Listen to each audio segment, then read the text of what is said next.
What's going on, everyone? Welcome to another video. In today's video, I'm going to be dissecting a little bit of this book, The Gift of Self-Love. Even if you think you know what self-love is, I can guarantee you don't know how well it is explained in this book and how there is a self-love formula. And once I read about this formula, I was like, such a great way to explain it, such a great way to be able to piece it together, the different categories of self-love. It's not just one thing or one definition. But before we get into part one of the self-love formula that I'll be going through in this video, have you subscribed to my channel yet? If not, I'll give you a few seconds to do that now. You just have to scroll down, click that red button. It's right there. Good. Now that you've done that, let's get into the video. First, I want to start off by saying this book is awesome. It's a workbook to help you build confidence, recognize your worth, and learn to finally love yourself.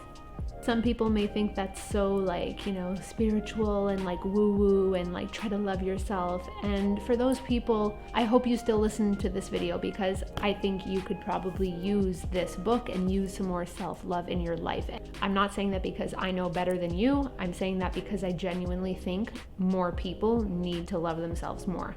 The depression rate and the anxiety rate in the world is pretty crazy, and adding more self-love into your life, very important. This book is really a workbook. As it says, there's tons of spots where you can actually write things down. My friend Nadine, talk about her a lot. She has great advice. She told me to get this book. I'll start off by saying that I think a lot of people underestimate the power and importance of self-love. I think that it's something that is very trendy to talk about and say those words, self-care and self-love, and that's pretty much what I'm about and what my channel is about and what I am really working on as a person. And not because it's trendy, but because it's super, super important. The self-love formula is self-esteem plus self-worth plus self-compassion equals self-love. So you may think that you have all of these things, and it's because we all have a certain level of all of these things. But what level are you at?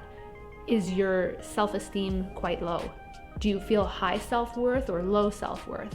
Are you very, very hard on yourself and not compassionate with yourself when you're having a bad day or a rough day emotionally or a rough day anxiety-wise? Are you compassionate with yourself, or do you beat yourself up and get pissed off at yourself? I never really thought of self-love in a formula type way, but this makes it so easy to explain and so easy to understand, and then easy to compartmentalize and see what you have to focus on.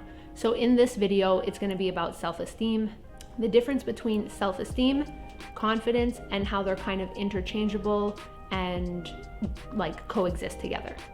So she explains self-esteem as being confident, and we all have self-esteem. It's impossible not to have self-esteem. We all just have different levels of it because we all think about ourselves in a certain way. So she explains self-esteem as how you think of yourself as a person. If you have high self-esteem, that means you think you're a good person that deserves good things, and that's high self-esteem. People who have low self-esteem tend to think that they are inferior to others. Laundry's done. So that's kind of your definition of self-esteem. Now, confidence is more, people are confident in different areas of their life, right? Like I could feel really confident at work, but I could feel not confident in the kitchen because I don't know what I'm doing, let's say.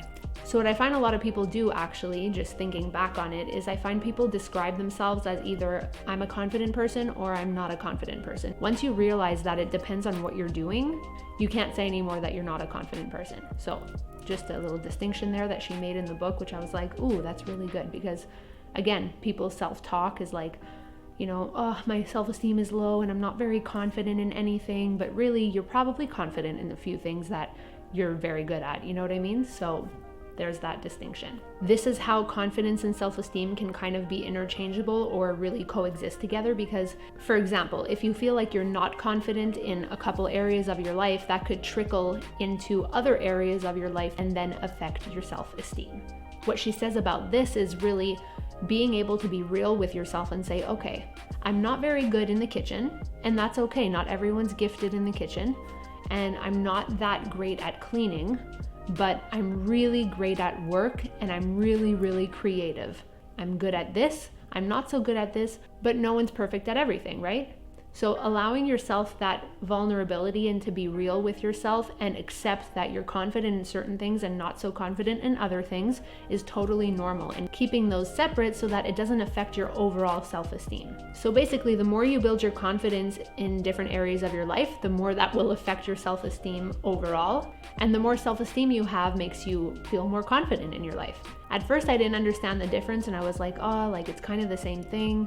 I really couldn't really separate the difference until I kept reading, and then that's like the main difference, but how they live together. Something else she said that was super cool about confidence that I didn't really realize was kind of another misconception about confidence, is that people think that confidence is how good you are at something. Let's say I'm really good at cooking, and other people think I'm really good at cooking, but I don't think I'm that great. Doesn't mean that because I'm good, I think I'm good.